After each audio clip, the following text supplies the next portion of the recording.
በመስቀል በዓል ላይ ወጣቶች ያደረጉት ነገር እጅግ በጣም መነጋገሪያ ሆኗል። ማንም ኦርቶዶክሳዊ ለጳጳሳት ገንዘብ መስጠት የለበትም ብለው አቡነ ሉቃስ የተናገሩ ይገኛሉ። የእመቤታችንን ስዕል በመስቀል አደባባይ ይዘው የተገኙ ሁሉ ወንጀለኞች እንደሆኑ እየሰማን እንገኛለን። እነዚህንና ሌሎች ወቅታዊና አስተማሪ ቪዲዮዎችን ይዘናል። ሰላም እንደምናላችሁ ውድ ቤተሰቦች፣ ቸሩ አምላክ እግዚአብሔር የተመሰገነ ይሁን። እኔ እጅግ በጣም ደህና ነኝ። ሁላችሁም እንዳላችሁበት የሰዓት አቆጣጠር እንደምናላችሁ፣ ስለ ሁሉም ነገር እግዚአብሔር ይመስገን ልንል ይገባናል። እንኳን ለብርሃነ መስቀሉ በሰላም አደረሳችሁ አደረሰን እንላለን። ሁላችሁም ኮሜንት ላይ እንኳን አብሮ አደረሰን እያላችሁ ኮሜንት አድርጉ። ሁላችሁም ይህንን ቪዲዮ ላይክ በማድረግ ጀምሩት። ቢያንስ ዛሬ 5000 ላይክ ከእናንተ እንጠብቃለን። የመስቀል በዓል ነው። በዛሬ ቪዲዮ እንግዲህ እኛ ኦርቶዶክሳውያን የመስቀል በዓልን በማክበራችን የተሰጠን ቃል ኪዳን ምንድነው የሚለውን ነገር በዚህም ቪዲዮ የምናይ ይሆናል። ባለፈው ቪዲዮአችን ጥያቄ እንደጠየቅን ይታወቃል። ከመለሱ ሰዎች መካከል እጣ የወጣለት አካውንት ይህ ነው። ባለዚህ አካውንት ከታች በምትመለከተው የቴሌግራም እና የቲክቶክ አካውንት ኮንታክት በማድረግ ሽልማትን መውሰድ ትችላለህ። ዛሬም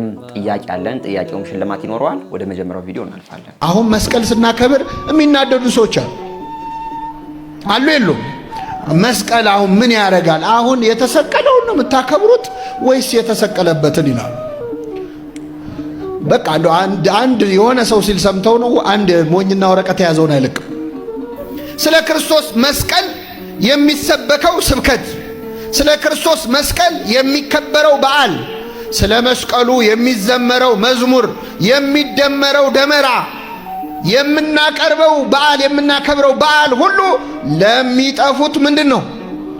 ሞኝነት ነው።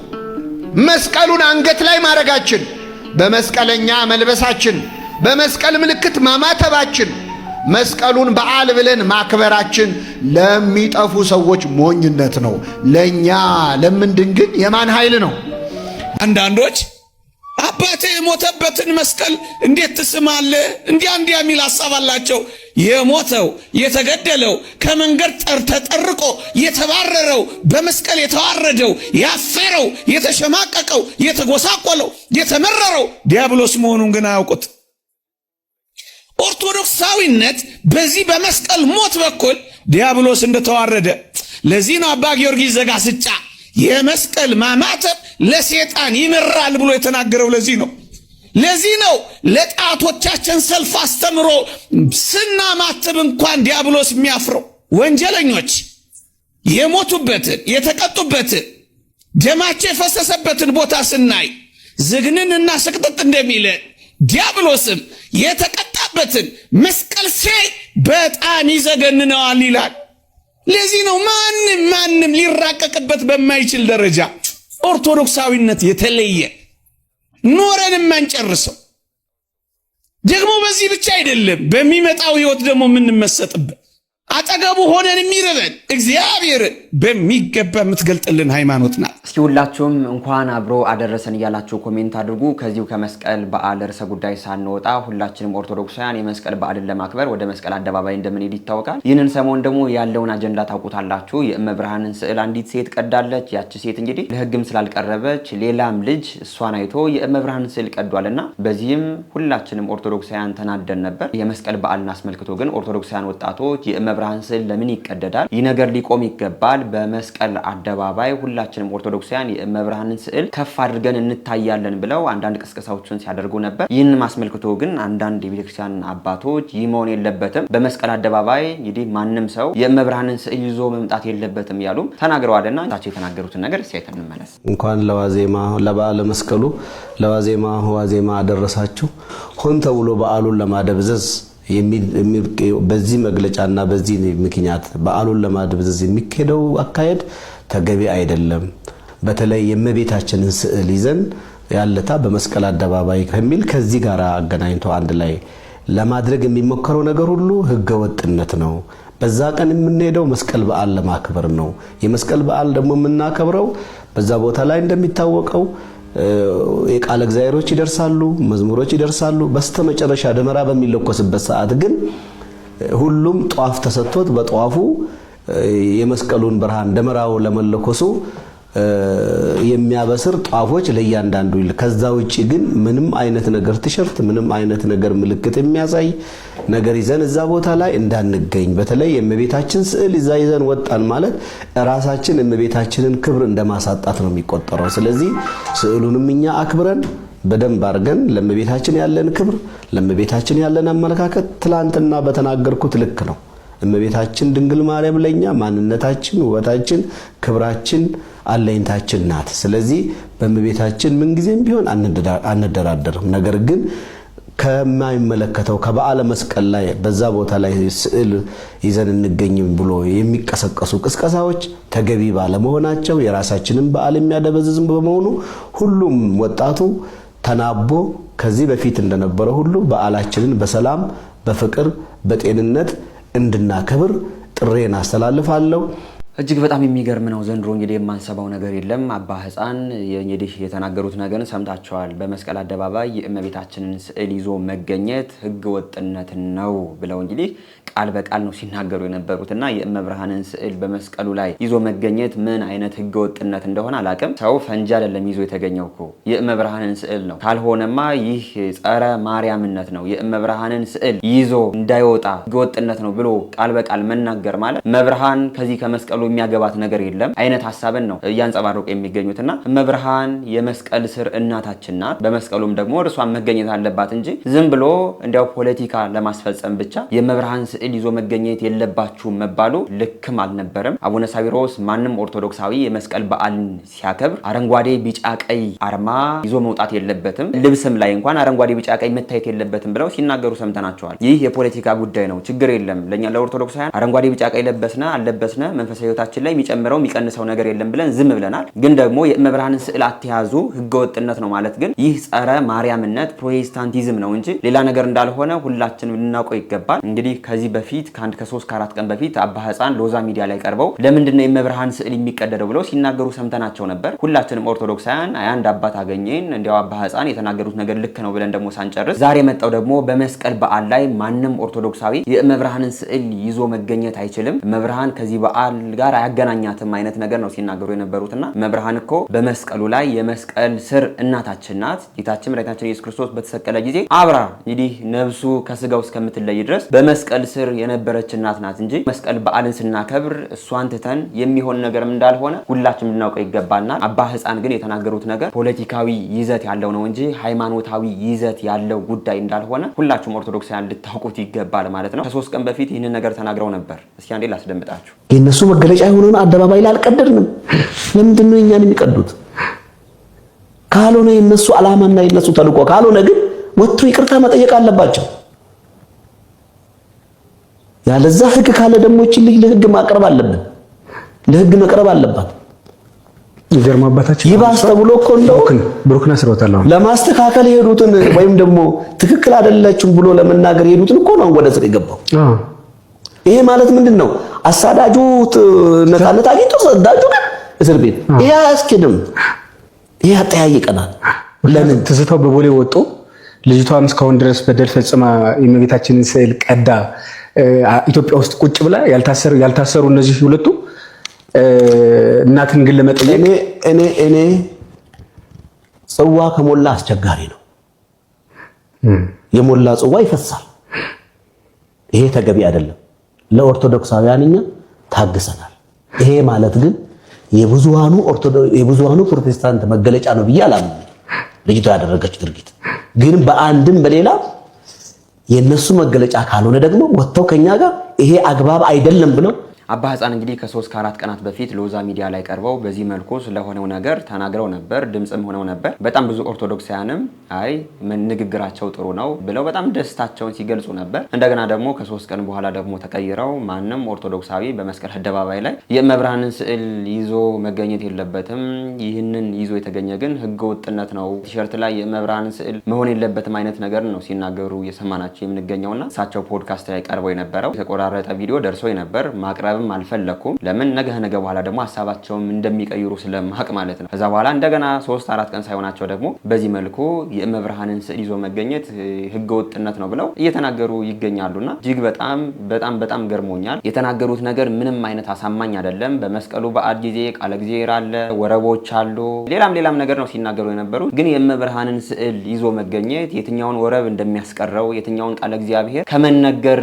እንደሚያደናቅፈው አናቅም። ብቻ እሳቸው የተሰጣቸው ፍላጎታቸውን ፖለቲካዊ ነገራቸውን ማስፈጸም ነው ፈልገው የነበረው። በዚህ መልኩ እንግዲህ መልእክታቸውን አስተላልፈው ነበር። እጅግ በጣም የሚያሳዝን ነው። ይህን ማስመልክቶ እንግዲህ በጣም ብዙ ኦርቶዶክሳውያን ወጣቶች የእሳቸውን ንግግርም ተከትለው እንዲህ ብለው ነበር። እስኪ ቪዲዮ ላሰማችሁ። አባ ሕፃን ተልኳቸውን ፈጽመዋል። ማንም ሰው በእምነቱ የሚኮራ ሰው የእመቤታችን ስለ አድኖ ኦርቶዶክስ ሆኖ የዚያን ቀን ይዞ መምጣት ግዴታ ነው። ስለዚህ በዕለቱ የእመቤታችን የቅድስተ ቅዱሳን የድንግል ማርያም ስለ አድኖ ይዛችሁ ለመምጣት ቻለንጁን ተቀላቀሉም። ሼር፣ ኮፒ ሊንክ በማድረግ ይህን መረጃ ለኦርቶዶክሳውያን አዳርሱልኝ። በኢትዮጵያ ኦርቶዶክስ ተዋሕዶ ቤተክርስቲያን ዋና ስራ አስኪያጅ የሆኑት አባ ሳዊሮስ ልከዋቸዋል ነው የተባለው። እንግዲህ በመስቀል በዓል በሚከበርበት ዕለት ምንም አይነት ስለ አድኖም ሆነ አረንጓዴ ቢጫ ቀይ ባንዲራ ይዞ መገኘት በሕግ እንደሚያስቀጣና በአዋጅ ቁጥር ሁሉ እንደተደነገገ አባ ሳዊሮስ መናገራቸው የሚታወስ ነው። ታዲያ በዕለቱ ዕለት ደግሞ የእመቤታችን የቅድስት ድንግል ማርያምን ስለ አድኖ ይዞ መገኘት ደግሞ አሁንም በድጋሚ ሕገ መንግሥት ጋር አያይዘው ከኢትዮጵያ ኦርቶዶክስ ተዋሕዶ ቤተክርስቲያን ጋር ከፍተኛ ጥላቻ መንግሥት ይኖረዋል ሲሉም ተናግረዋል። ይህ የሆነው ለምንድን ነው? ለእመቤታችን ያላቸውን ጥላቻ ወይንስ በእመቤታችን ስለሚያፍሩ ነው የሚለው ደግሞ አሁንም መወዛገቢያ ሐሳብ ሆኖ ተነስቷል። ታዲያ ኦርቶዶክሳውያን በዕለቱ ዕለት ደግሞ በመስቀል አደባባይ የመስቀልን በዓል ስናከብር የእመቤታችን የቅድስተ ቅዱሳን የድንግል ማርያም ስለ አድኖ ይዘን እንደምንገኝ እኛም ጥሪያችን እናስተላልፋለን። እነሱ ምንም አይነት ስለ አድኖ ሆነም የተለያዩ ስዕሎች የሚገልጹ መረጃዎችን ይዛችሁ እንዳትወጡ ቢሉንም እኛ ግን የእመቤታችን የቅድስተ ቅዱሳን የድንግል ማርያምን ስለ አድኖ ከፍ ማድረጋችን አሁንም እንቀጥላለን። ማንም ሰው በእምነቱ የሚኮራ ሰው የእመቤታችን ስለ አድኖ ኦርቶዶክስ ሆኖ የዚያን ቀን ይዞ መምጣት ግዴታ ነው። ስለዚህ በዕለቱ የእመቤታችን የቅድስተ ቅዱሳን የድንግል ማርያም ስለ አድኖ ይዛችሁ ለመምጣት ቻለንጁን ተቀላቀሉም። ሼር፣ ኮፒ ሊንክ በማድረግ ይህን መረጃ ለኦርቶዶክሳውያን አዳርሱልኝ። አባታችን አባ ሕፃን ያስተላለፉት መልእክት በፍጹም አንሰማም። እንኳን አባታችን አባ ሕፃን አይደሉም፣ በረከታቸው ይደርብኝና የምንወዳቸው የምናከብራቸው ብፁዕ ወቅዱስ አቡነ ማትያስ ይህን መልእክት ቢያስተላልፉ አንሰማም። ነገ የምናከብረው የደመራ በዓል ወይም ደግሞ ሌላ በዓላችን ላይ የእመቤታችን የቅድስት ድንግል ማርያም ስለ አድኖ ይዞ መገኘት መብታችን ነው። የትኛውም የመንግስት አካል ሊያስቆመን አይገባም። መልእክቱም በፍጹም የተሳሳተ ነው። ለምን? እመቤታችን ቅድስት ድንግል ማርያም ነገ የምናከብረው የጌታችን የመድኃኒታችን የኢየሱስ ክርስቶስ የመስቀል በዓል ነው። እመቤታችን ቅድስት ድንግል ማርያም ለኢትዮጵያ ኦርቶዶክስ ተዋሕዶ ቤተክርስቲያን አማላጅ ነች፣ ከለላ ነች። እንወዳታለን፣ እናከብራታለን። የምስጋና እንሰግዳለን፣ የክብር እንሰግዳለን። ለሁላችንም ደግሞ ደርሳለች። እንደዚህ አይነት መልእክት አታስተላልፉ። ክብር ለእመቤታችን። እንኳን ለጌታችን መድኃኒታችን ኢየሱስ ክርስቶስ ለብርሃነ መስቀሉ በዓል አደረሳችሁ። ሁለት ቪዲዮ ሰርቻለሁ አሁን ከመሸ ማለት ነው። ምክንያቱም መልእክቱም ጥሩ አይመጣውም በሚለው እንዳይታሰብ እንጂ እኔ መጥፎ መልእክት አስተላልፌ አይደለም። ግን ይህንንም ቲሸርት ነገ ለብሼ መምጣት እችላለሁ። እንኳን አይደለም እማምንባትን የኔን እናት ኪዳነ ምሕረትን አርጌ ሳይሆን ይህንን ለብሼ መምጣት እችላለሁ። ኢሳሜ ማለትም ዲሞክራሲ ያለ ሀገሬ ላይ ገባችኋል። እርሶ ደግሞ ትልቅ ሰውዬ አባ ፍቱን ነው እንፍቶት፣ በቃ እኛ እንፍቶት። በዚህ ልክ አናሽቃጥ እናቴነ በጣም ብዙ ኦርቶዶክሳውያን ወንድሞች ናቸው በዚህ መልኩ ብስጭታቸውን እየገለጹ የሚገኙት። አባ ሕፃን እንግዲህ በመስቀል አደባባይ የእመብርሃንን ስዕል ይዞ መገኘት ህገወጥነት ነው ብለው እንግዲህ ቃል በቃል ተናግረዋል። እሳቸው እንግዲህ ያቀረቡት ምክንያት ምንድነው? የእመብርሃን ክብር ማውረድ ነው፣ እንደዚህ ነው ያሉ ያልሆነ ነገርን ተናግረዋል። የእመብርሃን ክብር የሚወርደው ስትቀደድ፣ የእመብርሃን ክብር የሚወርደው አሁንም ቢሆን የቀደዷት ሰዎች ለህግ ሳይቀርቡ ሲቀሩ ነው እንጂ በመስቀል አደባባይ ላይ እኛ ኦርቶዶክሳውያን የእመብርሃንን ስዕል ከፍ በማድረጋችን እመብርሃን የሚቀነስ ባት ክብር የለም። እንዲያውም እኛ ኦርቶዶክሳውያን ለእመብርሃን ያለነ ክብርና እንዴት እንደምንወዳት ያሳያል እንጂ አንድ ኦርቶዶክሳዊ በመስቀል አደባባይ ላይ ስዕሏን ይዞ በመገኘቱ ህገወጥነት ነው፣ ጋጠወጥነት ነው የሚያስብል ነገር ይህ ኦርቶዶክሳዊነት ሳይሆን ጸረ ማርያምነት፣ ፕሮቴስታንታዊነት እንደሆነ ልናውቀው ይገባናል ማለት ነው። እንግዲህ ቅድም ማሳይቻችሁ ነበር። ከ3 4 ቀን በፊት ፖድካስት ላይ ቀርበው ለምንድን ነው እመብርሃን የሚነኳት እንደዚህ ነው ያሉ ሲናገሩ ነበር። እንደገና ከዚህ ከኢንተርቪው በኋላ ደግሞ የአዲስ አበባ ከንቲባ የሆኑት አዳነች አቤቤ አበቤ በመስቀል በዓል ላይ እነዚህን አባቶች አወያይታ ነበር። ከዛ በኋላ ነው አባ ሕፃን ተናግረው የእመብርሃንን ስዕል ይዞ መውጣት ህገ ወጥነት ነው ብለው የተናገሩትና አሁን ላይ ያሉ አባቶቻችን ከቤተክርስቲያን ይልቅ ፖለቲካ እንግዲህ አስበልጠው እየኖሩ እንደሆነ የሚያሳይ ሆኖብናል ማለት ነው። እጅግ በጣም የሚያሳዝን ነው። ሁላችንም ኦርቶዶክሳውያን ግን እመብርሃን የምናፍርባት ሳይሆን የምንኮራባት በሄድንበት ሁሉ ከፍ የምናደርጋት ነው እንጂ እመብርሃን ከመስቀል በዓል አያገባትም ከዚህ በዓል አያገባትም ተብሎ በዚህ መልኩ እንኳን የምትገለጽ እንዳልሆነች ሁላችንም ልናውቀው ይገባል። ሁላችሁም በዚህ ቪዲዮ ላይ ያላችሁን አስተያየት ኮሜንት ላይ ጻፉልን። በጣም ብዙ ኦርቶዶክሳውያን ግን በዚህ በመስቀል በዓል የእመብርሃንን ስዕል ይዘው ከፍ አድርገዋልና ክብር ይገባቸዋል እንላለን። በዚህ ቪዲዮ ላይ ያላችሁን አስተያየት ኮሜንት አድርጉ። ወደ ቀጣይ ቪዲዮአችን ደግሞ ስንሄድ ይህንን ሰሞን እጅግ በጣም መነጋገሪያ የሆነው ጉዳይ ምንድነው? አባቶች በመስቀል በዓል አከባበር ጉዳይ ወደ አዲስ አበባ ከንቲባ ወደ አዳነች አበቤ ሂደው ምክክር እንዳደረጉና በዛም ምክክር ላይ አቡነ ዲዮስቆሮስ ተናግረውታል የተባለው ጉዳይ እንግዲህ እጅግ በጣም ብዙ ኦርቶዶክሳውያን አስከፍቶ ነበር። ይህንንም ንግግር ያወጣው ኢትዮ ቤተሰብ ላይ ነው። ኢትዮ ቤተሰብ እንዳለው እንግዲህ አቡነ ዲዮስቆሮስ በስዕሉ ጉዳይ አንዳንድ ነገሮችን ተናግረዋል። እንዲያው ስዕል መቀደዱ ሳይሆን አሁን ላይ በከተማ የሚገኙ ዱርዬዎች ለምንድነው ስዕል ተቀደደ ብለው የሚንጫጩት እነዛ ናቸው አሁን ላይ አጀንዳ እየሆኑ የሚገኙትና እንዲህ አይነት ዱርዬዎች መያዝ አለባቸው ብለው በዛ በውይይቱ ላይ ተናግረዋል የሚል መረጃን አወጧልና በዚህም መረጃ በጣም ብዙ ኦርቶዶክሳውያን ለምን ብለው ጥያቄያቸውን አቅርበው ነበር። ይህንም አስመልክቶ እንግዲህ ቤተክርስቲያኗ አቡነ ዲዮስቆሮስ ይህንን ነገር አልተናገሩም ብላ አንዳንድ መግለጫዎችን አወጣለች። እስኪ የሆነው ነገር ምንድነው የሚለውን ነገር ሰምተን ለዚህም ጉዳይ እንግዲህ አንዳንድ አስተያየቶችን የምንሰጥ ይሆናል። ቪዲዮን አይተን እንመለስ። በትላንትናው ዕለት መስከረም 14 ቀን 2018 ዓ.ም ብፁዓን አበው ሊቃነ ጳጳሳት እንዲሁም የመስቀል ደመራ በዓል አብይ ኮሚቴዎች በአዲስ አበባ ከተማ አስተዳደር ከንቲባ ቢሮ ተገኝተው ነበር። ክብርት አዳነች አበቤን አመስግነዋል ብፁዓን አበው ሊቃነ ጳጳሳት። ምክንያቱም የመስቀል ደመራ በዓልን ምክንያት በማድረግ የገንዘብ ድጋፍ አድርገዋል። 8 ሚሊዮን ብር ነው የገንዘብ ድጋፉ። እንዲሁም በስዕለ አድኖ ዙሪያም ውይይት አድርገው ነበረ። ይህንን በተመለከተ የመንበረ ፓትርያርክ ጠቅላይ ቤተ ክህነት ህዝብ ግንኙነት አንድ መረጃ አጋርቶናል። የኢትዮ ቤተሰብ ሚዲያ ይህንን ሀቅ በማጣመምና በማዛባት ከውስጥ የመረጃ ምንጮች አገኘሁት በሚል ሙያዊ ከለላ በመስጠት ያሰራጨው ሐሰተኛ መረጃ ሆን ተብሎ በብፁዕ አቡነ ዲዮስቆሮስ የቅዱስ ሲኖዶስ ዋና ጸሐፊ ላይ ሰሞኑን ሲደረግ የሰነበተውን የሐሰት የስም ማጥፋት ዘመቻ ቀጣይ ክፍል መሆኑን እየገለጽን ህዝበ ክርስቲያኑ በኢትዮ ቤተሰብ ሚዲያ የተሰራጨውን መረጃ ፍጹም ሐሰትና የአባቶችን መልካም ስም ለማጠልሸት የተደረገ ዘመቻ አካል መሆኑን በማክበር እየገለጸ ህዝበ ክርስቲያኑ ይህንን የመሰለ ሐሰተኛ መረጃ ራሱን በመጠበቅ ትክክለኛ መረጃዎችን ከቤተ ክርስቲያን የመረጃ ማዕከላት ብቻ ማግኘት እንደሚገባ እየገለጸ ይህንን ሐሰተኛ መረጃ በተመለከተ አስፈላጊውን ማብራሪያ ከበዓል ዝግጅት አብይ ኮሚቴ ማግኘት እንደሚቻል ለመግለጽ እንወዳለን ብለዋል። የመንበረ ፓትርያርክ ጠቅላይ ቤተ ክህነት ህዝብ ግንኙነት ነው ይህንን መረጃ ያጋራው። እንግዲህ በአቡነ ዲዮስቆሮስ ጉዳይ በዚህ መልኩ አቤቱታን እየሰማን እንገኛለን። አቡነ ዲዮስቆሮስ አሉ የተባለው ነገር ልክ እንዳልሆነ እንግዲህ እየተናገረ ይገኛል። በጣም የሚያስገርም ነገር ነው። እመብርሃን ተቀዳለች። በጣም ብዙ ኦርቶዶክሳውያን ተገለዋል። በጣም ብዙ መነኮሳት ከነበሩበት ገዳም ወጥተው ታርደዋልና ያን ነገር መግለጫ አያስወጣም፣ ያን ነገር አቤቱታ አያስወጣም። ግን ደግሞ አንድ ግለሰብ ስም ስለሚያጠፋ ብቻ ያነሰው ያንን ነገር አላለም ተብሎ ግን በዚህ መልኩ አቤቱታም ይቀርብለታል። በጣም ብዙ ነገር ይደረግለታል። አባቶቻችን የእመብርሃን ስዕል መቀደድ ቢያንገበግባቸው ኖሮ ይህ ነገር ልክ አይደለም ብለው አውግዘው ሲናገሩ እናያቸው ነበር። ግን የሆነው ነገር ተገላቢጦሽ ነው። አሁን ላይ እኛ ለምን እንከሰሳለን፣ እኛ ለምን በዚህ አይነት ነገር እንፈረጃለን የሚል አቤቱታን የሚል መግለጫን ነው እያየን የምንገኘውና መግለጫ መውጣት አቤቱታ መደረግ የነበረበት የእመብርሃን ስዕል ለምን ተቀደደ፣ አባቶች ለምን ተገደሉ፣ ኦርቶዶክሳውያን ለምን እንደዚህ መከራ ይደርስባቸዋል፣ ቤተክርስቲያን ለምንድን ነው እንደዚህ የምትሆነው የሚል አቤቱታ ነው መቅረብ የነበረበት እንጂ እንዲያው አንድ ሰው ይህንን ነገር አላለም የሚል አቤቱታን ከአባቶቻችን አንጠብቅም ነበር። ግን እየሆነ ያለው ነገር እጅግ በጣም ያሳዝናል። አሁን ላይ እንግዲህ በስዕል በመቀደዱም በሉ በቤተክርስቲያን እየሆነ ባለው ነገር አቡነ ሉቃስ የተናገሩት ነገር አለና ይህንን ነገር ላሰማችሁ። ምዕመናን ራሳችሁን ነጻ አታድርጉ።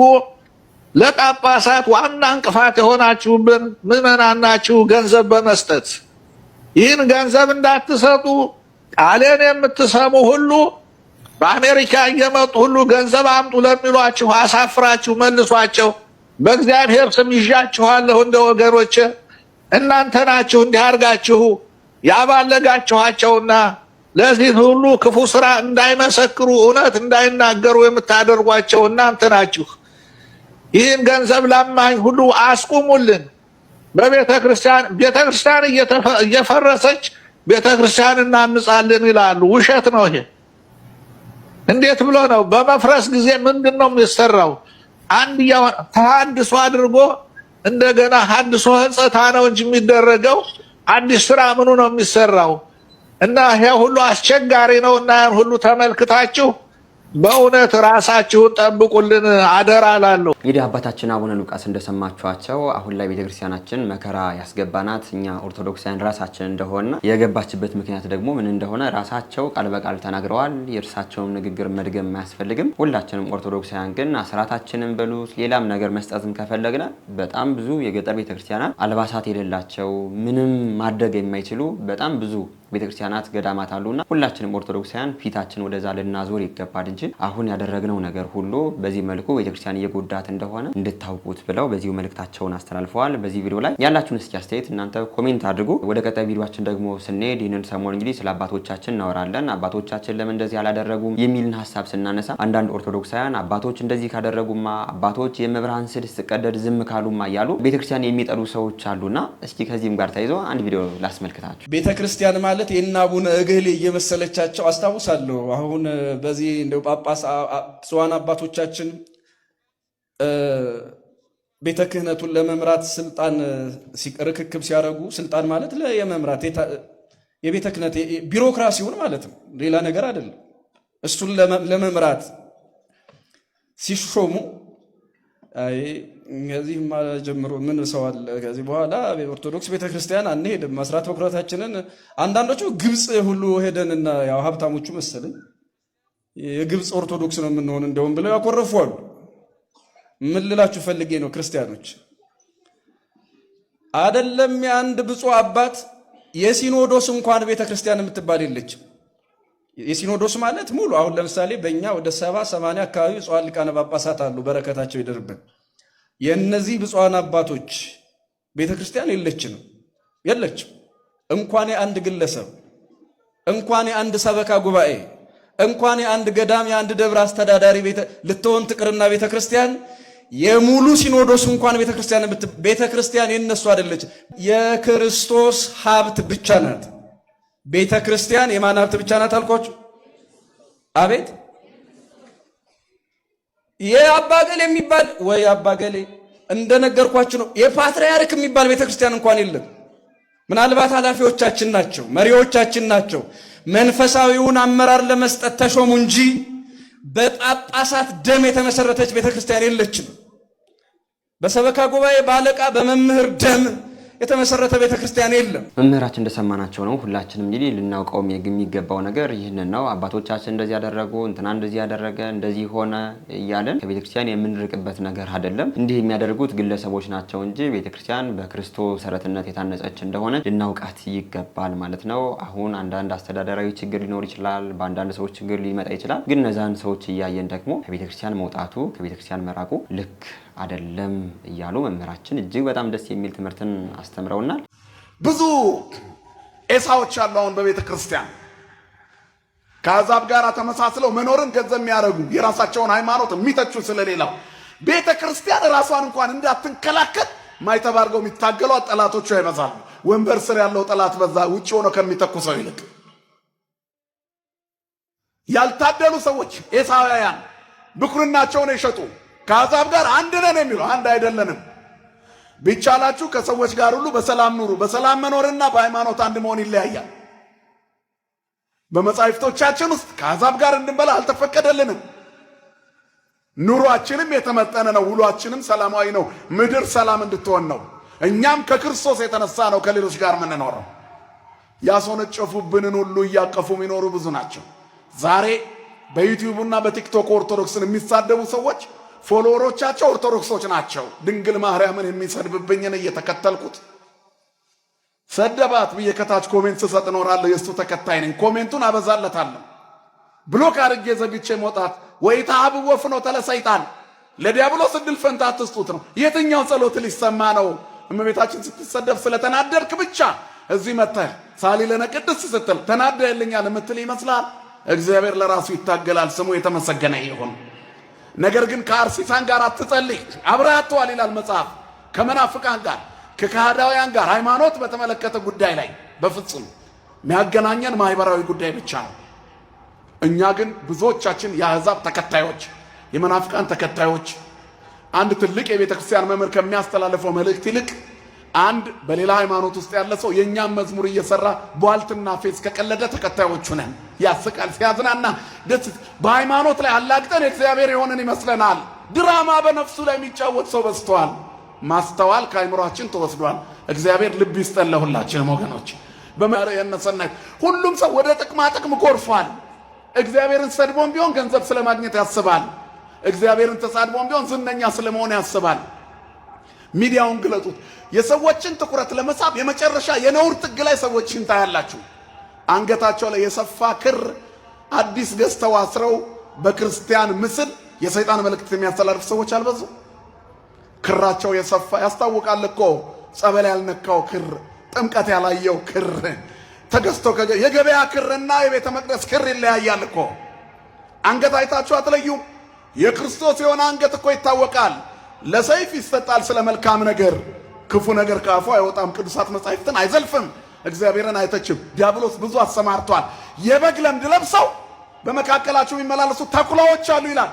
ብዙ ተኩላዎች አሉ። አሁን ተኩላው ለምድ ለብሶ በግልጽ መጥቷል። ታገሉት። መድኃኔዓለም ኃይል ይሁነን ለሁላችን። ስለዚህ እነ ኤሳው ናቸው ተኩላዎች።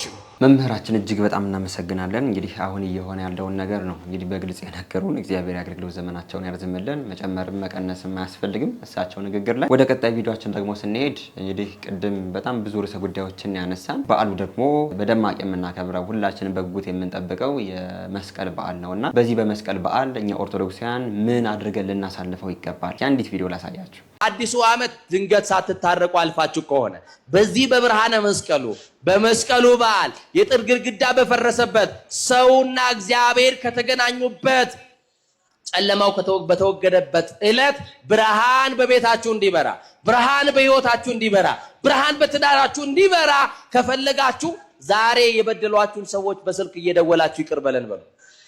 ይጨመርላችኋል? ይቀነስባችኋል? ንገሩኛ። እኔ እኮ የገሌ ልጅ ዘራፍ ብሎ መፈኮሩ የትም አያደርስ። ይቅር መሸነፉ ያዋጣል ያዋጣል። እስመ በትሕትና ረከበልልና ይላል ድርሳነ ሚካኤል። በትሕትና ክብር ይገኛል። ምን ይገኛል? ምን ይገኛል? ክብር ይገኛል። ስለዚህ ዛሬ ነገረ መስቀሉን ቅዱስ ያሬድ ባነሳልን መስቀል መልዕልተ ኩሉ ነገር ያድኅነነ እምጸር፣ ከሁሉ በላይ የሆነ መስቀል ከጠላት እጅ ያድነናል። አዎ መስቀሉ ኃይላችን ነው። መስቀል የሚለው ቃል ሲብራራ መስቀል ስንት ፊደል ነው ያለው? ንገሩ እንጂ። 4 ነው እንጂ 5 አላችሁ። መስቀል መ የምትለዋ ፊደል ምን ማለት ይመስላችኋል? መከራ። እስቲ መከራ በሉ። ስ የሚለውስ ስቅለት፣ ቀ የሚለውስ ቀራንዮ፣ ል የሚለው ደግሞ ልደት ነው። ቀራንዮ ላይ በአዲስ ልደት፣ ቀራንዮ ላይ እንደገና ወደ ክብራችን የተመለስንበት ስለሆነ ነው። እስቲ እንደገና ወደ ክብራችን እንደገና ወደ ገነት የመለሰና አምላካችን እግዚአብሔርን ከፍ አድርጋችሁ አመስግኑ። ስለዚህ ኦርቶዶክሳውያን በዚህ ቅዱስ መስቀል ዛሬ እግዚአብሔር አብቅቶናል፣ እዚህ ደርሰናል። በጸሎት በተረጋጋ መንፈሳዊ ስብዕና በዓሉን ልናከብር ይገባናል አይገባንም? እንግዲህ ይህንን የመስቀል በዓል ስናከብር ምን ማድረግ እንዳለብን በዚህ መልኩ አባታችን ነግረውናል። የጥል ግድግዳ የፈረሰበት በዓልም እንደመሆኑ የተነሳ እኛ ኦርቶዶክሳውያን ይህንን በዓል ስናከብር ይቅር በመባባል የተጣላነውን በመታረቅ ሊሆን እንደሚገባ አባታችን በዚህ መልኩ አስተምረውናል። ይህንን ነገር ሁላችንም ኦርቶዶክሳውያን ቢያንስ ይህንን ነገር እናድርግ። የተጣላነውን ሰው በመታረቃችን የምናተርፈው እኛ ነን እንጂ የምንጎዳው ነገር እንደሌለ ታውቁት ይገባ እንላለን። ለመምህራችን እግዚአብሔር አገልግሎት ዘመናቸውን ያርዝምልን። ወደ ቀጣይ ቪዲዮአችን ደግሞ ስንሄድ ይህንን የመስቀል በዓል እኛ ኦርቶዶክሳውያን በኦርቶዶክሳዊ ስርዓት በማክበራችን ምን ጥቅም እናገኛለን? ቃል ኪዳኑ ምንድን ነው የሚለውን ነገር አንድ ቪዲዮ ላሳያችሁ። ነገ መስከረም 16 እንዲሁም ደግሞ 17 እንኳን አደረሳችሁ። ደረሰ ደረሰ ደረሰ። ዲያብሎስ የተዋረደበት እኛ ክርስቲያኖች ደግሞ ድል የነሳንበት ታላቁ የቅዱሱ ዕፀ መስቀል ክብረ በዓል ደረሰ። ቆይ አንድ ጊዜ እንዳታሳልፉት። ወደ ዋናው ጉዳይ ከመግባቴ በፊት ለቅድስት እሌኒ መድኃኔዓለም ኢየሱስ ክርስቶስ ቅዱሱን ዕፀ መስቀል በዓሉን ላከበሩ ሰዎች የቅዱስ ዕፀ መስቀልን በአንገታቸው ላይ ላሰሩ ሰዎች ምን አይነት ቃል ኪዳን እንደሰጣት አንድ ጊዜ ልንገራቸው። ይህን ቪዲዮ ኮፒ ሊንክ ማድረግ እንዳይረሳ ጠይቃለሁ። በደሜ የከበረ የመስቀሌን ስም የሚጠራውን ሰው እርሱን እምረዋለሁ። በቅዱሱ መስቀሌ ስም በተሰየመች ወይም ደግሞ በተሰራች ቤተክርስቲያን ውስጥ ገብቶ የለመነውን የጸለየውን ሰው በሙሉ በምድር እያለ ጸሎቱን እሰማዋለሁኝ። በሰማይ ደግሞ መላእክት እንኳን ክብሩንና ተድላ ደስታውን ወደማያውቁት ወደ ትልቅ የመንግስተ ሰማያት አዳራሽ ያለ ወቀሳና ያለ ከሰሳ አስገባዋለሁ። ለከበረ ለቅዱሱ ዕፀ መስቀሌ ክብረ በዓል ሲል ከሩቅም ከቅርብም ተጉዞ በእግሩ የመጣውን ሰው በሙሉ ወደ መቃብሬ ወደ ኢየሩሳሌም ጎለጎታ እንደተጓዘ እኔ እቆጥርለታለሁ። ድርሳነ መስቀል ወይም ደግሞ የመስቀሌን ነገር የሚናገር ማንኛውንም መጽሐፍ የጻፈ ያጻፈ፣ የሰማ ያሰማ፣ ያነበበ ያስነበበ፣ የተረጎመ ያስተረጎመ፣ በጥቡ ሁሊና ሆኖ ቀጥ ብሎ ቆሞ የሰማ የመጽሐፉን ገበታ የሳመውን እንዲሁም ደግሞ ድርሳነ መስቀሉ በተነበበበት ውሃ የተጠመቀ እንዲሁም ደግሞ የጠጣ ሰው በሙሉ እኔ በሕይወት መጽሐፍ በአምደ ወርቅ በወርቅ ቀለም ስሙን እጽፈዋለሁ አለ መድኃኔዓለም ኢየሱስ ክርስቶስ። ለዚህም አይደል እንዴ እንደ ቅዱሱ አባታችን እንደ ቅዱስ ጳውሎስ በመስቀሉ እንመካለን። መመካትን ብቻ አይደለም የጌታችንና የአምላካችን የኢየሱስ ክርስቶስ ቅዱሳን እግሮቹና እጆቹ በችንካር ተቸንክረው ስለዋሉበት፣ አዎ ለምእመናን ድህነት ለሰው ልጆች ድህነት ሲል በችንካር ተቸንክሮ ቆሞ ስለዋለበት በዚህ በደሙ ለዋጀው ለክቡሩ መስቀል እንሰግዳለን የምንለው ነቢየ እግዚአብሔር ቅዱስ ዳዊትም በመዝሙረ ዳዊት በትንቢቱ እግሮቹ በቆሙበት ስፍራ ሁሉ እንሰግዳለን አለ። ቅዱስ ዕፀ መስቀል ደግሞ አንዱና ዋናው ነው። ወገኖቼ ለዚህ እኮ ነው ቅድስት ቤተክርስቲያናችን በቤተክርስቲያኗ በጉልላቷ ላይ ከፍ አድርጋ የሰቀለችው። ምን እርሱ ብቻ እኛ ምእመናን መታወቂያችን ስለሆነ በማተባችን ላይ አስረነዋል። ካህናት አባቶቻችን ደግሞ በእጃቸው ይዘው ሁል ጊዜም ቢሆን እንሳለመዋለን፣ እንዳሰስበታለን። እጅግ በጣም ይገርማል እኮ መስቀል የክርስቲያኖች ተስፋ ነው። መስቀል የሙታን ትንሣኤ ነው። መስቀል የዕውራን መሪ ነው። መስቀል አዎ መስቀል ትንቢተ ነቢያት ነው። መስቀል ስብከተ ሐዋርያት ነው። መስቀል ክብረ ሰማዕታት ነው። መስቀል የጻድቃን ሞገስ ነው። መስቀል የመነኮሳት ጽሙና ነው። መስቀል የደናግላን ንጽሕና ነው። መስቀል ለዓለም ሰላም፣ መረጋጋት፣ ፍቅርና አንድነት ነው። ለእኛ የኦርቶዶክስ ተዋህዶ አማኞች ደግሞ መስቀል መታወቂያችን ነው። አዎ መስቀል ኃይላችን ነው። ኃይላችን መስቀል ነው። የሚያጸናን መስቀል ነው። መስቀል ቤዛችን ነው። መስቀል የነፍሳችን መዳኛ ነው። አይሁድ ይክዱታል፣ እኛ ግን እናምነዋለን። የአመንነው እኛም በመስቀሉ እንድናለን፣ ድነናልም። የመስቀሉን አመጣጥና ሙሉ ታሪኩን በነገው ቪዲዮ ጠብቁኝ፣ እሰራላችኋለሁ። መድኃኔዓለም ኢየሱስ ክርስቶስ ከቅዱስ ዕፀ መስቀሉ ረድኤትን፣ በረከትን፣ ቃል ኪዳንን ያሳትፈን። አሜን። ይቆየን። ወንድማችን እጅግ በጣም እናመሰግናለን። እኛ ኦርቶዶክሳውያን የመስቀል በዓልን በማክበራችን የምናገኘው ጥቅም፣ የምናገኘው በረከት፣ የተገባው ደግሞ ቃል ኪዳን ምን እንደሆነ በዚህ መልኩ ነግሮናል። ከዚህ በረከት ከዚህ ቃል ኪዳን ለመሳተፍ እንግዲህ ሁላችንም ኦርቶዶክሳውያን ይህንን የመስቀል በዓል በኦርቶዶክሳዊ ስርዓት ልናከብረው ይገባል ብዬ እኔም በዚህ መልእክቴን አስተላልፋለሁ። ወንድማችን እግዚአብሔር የአገልግሎት ዘመንህን ያርዝምልን። በድጋሚም እንኳን ለብርሃነ መስቀሉ በሰላም አደረሳችሁ አደረሰን እንላለን። የዛሬ ቪዲዮቻችን እነዚህ ሊመስሉ ነበር። በንግግሬ ያጠፋሁት ነገር ካለኝ ኮሜንት አድርጉኝ። ሁሌም ቢሆን ለማስተካከል ዝግጁ ነኝ። ዛሬም እንደ ሁሌው ጥያቄ አዘጋጅተናል። ጥያቄያችን እንደ ሁሌው የ200 ብር ካርድ ያሸልማል። ጥያቄውን አይተን እንመለሳለን። የዛሬው ጥያቄያችን ለንግስት ኢሌኒ መስቀሉ የተቀበረበትን አካባቢ የጠቆማት አረጋዊ ማን ይባላል? ሀ ኪራኮስ፣ ለ ቆስጠንጢኖስ፣ ሐመርኋ ቁንስጣ፣ መ አጼ ዳዊት። የዛሬ ጥያቄያችን እጅግ በጣም ቀላል ነው። ሁላችሁም መልሱን ኮሜንት አድርጉ። የመለሱ ሰዎችን እንግዲህ ሰብስበን እጣ በማውጣት ቀጣይ ቪዲዮአችን ላይ ተሸላሚው ማን እንደሆነ የምናሳውቅ ይሆናል። ይህንን ጥያቄ የማያውቅ አለ ብዬ አላስብም። ሁላችሁም እስኪ መልሱ ማን እንደሆነ ኮሜንት አድርጉ። ይህንን ቪዲዮ ላይክ አድርጋችሁ ያልጀመራችሁ ሰዎች አሁንም ቢሆን በዓሉ መስቀል ነው፣ በደንብ ላይክ ያስፈልገዋል። ቢያንስ ዛሬ 5000 ላይክ ከእናንተ እንጠብቃለን። ለዚህም ቻናል አዲስ የሆናችሁ ሰዎች እኔ ተመስገን ነኝ። ይህንን ቻናል ሰብስክራይብ በማድረግ ቤተሰብ ሁኑ። እናንተም ቢቀርቡ የምትሏቸውን ቪዲዮዎች ከታች በምትመለከቷቸው የቴሌግራም እና የቲክቶክ አካውንቶቻችን ላኩልን። አይተን ለእናንተ የሚገቡትን መርጠን ወደ እናንተ የምናቀርብ ይሆናል። በሌሎች አስተማሪና ወቅታዊ ቪዲዮዎች እስከምንገናኝ እኔንም እናንተንም ቸር ያቆየን። መልካም በዓል። Let's see,